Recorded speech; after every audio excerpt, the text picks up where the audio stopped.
उस औरत ने मान ली जो अपने से दूर करते हुए कहा, मुझे तुम ज्यादा चिपका मत करो, मुझे जरा भी पछता नहीं कि कोई मिडिल क्लास इंसान मेरे गले पड़े। वह औरत और कोई नयना थी, ऋतिक की सगी माँ। अपनी माँ की इंसल्ट सुनकर अनायरा की भौहें जुड़ गई, उसके हाथों की मुट्ठी कस गई, क्योंकि अनायरा ने सच्चे दिल से मनाली को माँ माना था। मनाली जी उसे माँ का प्यार देती थी, ऐसे में कोई अपनी माँ को ऐसे बोले, कोई कैसे सहन कर सकता था। तभी रूही ने अनायरा के गालों को पकड़कर बोली, मम्मा आप उस पर ध्यान मत दो, वह ऐसी ही है, देखो कोई उस पर ध्यान नहीं दे रहा। अनायरा ने अपना सिर घुमाया, सब अपने अपने खाने में लगे हुए थे, किसी को कोई फर्क नहीं पड़ा। तभी वह औरत डाइनिंग टेबल पर आई। उसने रूही को किसी अनजान लड़की को गोद में देखकर स्वरा से बोली, अब क्या तुमसे एक बच्ची भी नहीं संभलती जो तुम्हें उसके लिए एक नैनी रखती? और रख तो दी, पर उसे सबके साथ डाइनिंग टेबल पर साथ क्यों बैठा दिया? क्लास नाम की कोई चीज होती है कि नहीं? मैं भी किसे कह रही हूं जो खुद एक मिडिल क्लास है, वह क्या कभी हाई क्लास खानदान के बारे में समझेगी? स्वरा को उसकी तीखी बात से कोई फर्क नहीं पड़ा, पर अनायरा का गुस्सा अब फुट पड़ा। वही अक्षत का भी वही हाल था। उसकी शादी भले ही कॉन्ट्रैक्ट पर हुई थी, पर वह जरा भी बर्दाश्त नहीं करता कि कोई उसकी वाइफ की इंसल्ट करे। अक्षत ने अपने खाने की प्लेट को एक जोरदार झटके के साथ गिरा दी। प्लेट के टुकड़े टुकड़े हो गए और उसकी आवाज पूरे हॉल में गूंज उठी। इसके ही साथ हॉल में शांति छा गई और अक्षत खड़ा हो गया। उसके इस रौद्र रूप को देखकर सब कांप गए, यहां तक कि विशाल जी, दादाजी, मनाली जी, यही नहीं अनायरा भी डर के मारे कांप गई। अक्षत अपनी जलती आंखों से नयना को घूरते हुए अपनी तीखी आवाज में बोला, जिसको आप मिडिल क्लास बोल रहे हो वह मेरी भाभी है, यह बात अपने दिमाग में घुसा लेना। दूसरी बात, जिसे आप नैनी बोल रहे हैं वह मेरी वाइफ है, अनायरा अक्षत राय सिंघानिया, और मैं अपनी वाइफ के खिलाफ एक भी गलत शब्द बर्दाश्त नहीं करूंगा। अगर अगली बार आपने मेरी फेनमिली की किसी भी औरत के बारे में ऐसा कुछ भी बोला तो भूल जाऊंगा कि आप भी एक औरत हैं और मेरी ताइजी है, समझ गई? अक्षत के गुस्से से नयना कांप गई, वह अपनी जगह जम गई थी। वही ऋतिक अपनी मां को नफरत भरी निगाहों से देख रहा था। उसने एक हाथ से स्वरा का हाथ पकड़ा था। वह अपनी वाइफ को हमेशा सपोर्ट करता था, पर अपनी मां के मुंह वह कभी नहीं लगता। पर जब भी नयना स्वरा को कुछ बोलती, हमेशा अक्षत उसे चुप करा देता। अक्षत ने स्वरा को हमेशा भाभी को अपनी मां समान देखा था।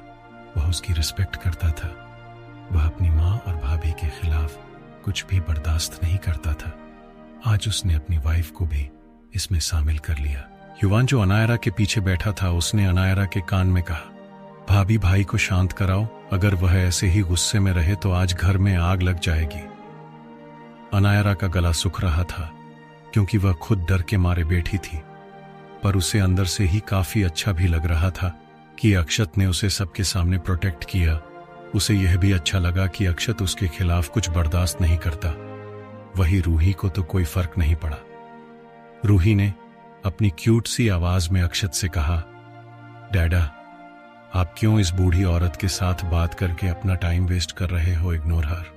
यह सुनकर अक्षत का गुस्सा पल में गायब हो गया। वह वापस टेबल पर बैठ गया और अनायरा को देखा जो डर के मारे उसे ही देख रही थी। उसे खुद से डरते देख अक्षत के चेहरे पर एक डेविल स्माइल आ गई। उसने एक हाथ से अनायरा की चेयर को अपने करीब किया। अनायरा किसी हवा के झोंके की तरह खींची चली गई। सब मुंह फाड़े ये देख रहे थे। अक्षत ने उसके कान में धीरे से कहा, क्या हुआ बीवी, मुझसे डर गई, पर तुम तो किसी से नहीं डरती फिर। इतना बोलकर उसने अनायरा के बाल को कान पीछे किया। अनायरा की जान सूखी जा रही थी, उसकी सांस ही अटक गई थी, एक तो डर की वजह से और दूसरा अक्षत के टच करने से उसकी दिल की धड़कन बढ़ने लगती थी। नैना के जाने के बाद सबने चैन की सांस ली। वही नैना को देखकर नेहा न जाने क्यों अंदर ही अंदर डर रही थी। वह अपना खाना आधा छोड़कर खड़ी होकर बोली, मेरा हो गया। इतना बोलकर वह सीधे अपने कमरे में चली गई। वहीं अनायरा उसके अजीब बिहेव से काफी हैरान थी। उसे कुछ खटक रहा था, जैसे नेहा कुछ छुपा रही है। तभी फिर से किसी का शोर सुनाई देता है। अनायरा मन ही मन खुद से बोली, तेरा ससुराल में आज पहला दिन है। और सब उसे खास बनाने पर तुले हुए हैं। अब पता नहीं कौन सा तूफान आ गया। तभी वहां एक लड़का और लड़की अपने चेहरे पर दुनिया भर की स्माइल के साथ डाइनिंग टेबल पर आकर बिना किसी पर ध्यान दिए चेयर पर बैठ जाते हैं। सब उन दोनों को देखकर स्माइल करने लगते हैं। वही अनायरा अजीब नजरों से दोनों को देख रही थी। अक्षत ने उसे ऐसे देखकर कहा, बीवी, वह मेरा दोस्त है तविश वर्मा, और उसके बाजू में बैठी उसकी बहन तनु वर्मा, वह मेरी भी बहन है। जब तविश और तनु ने अक्षत के मुंह से बीवी सुना तो दोनों दंग रह गए। फिर अगले ही पल वह चेयर से खड़े होकर बोले, हम तो भूल ही ये थे कि हम दोनों आपसे नाराज हैं। अक्षत समझ गया था कि वह दोनों उसे नाराज क्यों हैं। तविश अनायरा के पास आकर ऐसे ही उसे हक करके बोला, नाइस टू मीट यू भाभी, मेरे जल्लाद दोस्त की लाइफ में आने के लिए आपका बहुत सारा थैंक यू। वही अक्षत को तविश के ऐसे अनायरा को छूने से अच्छा नहीं लग रहा था।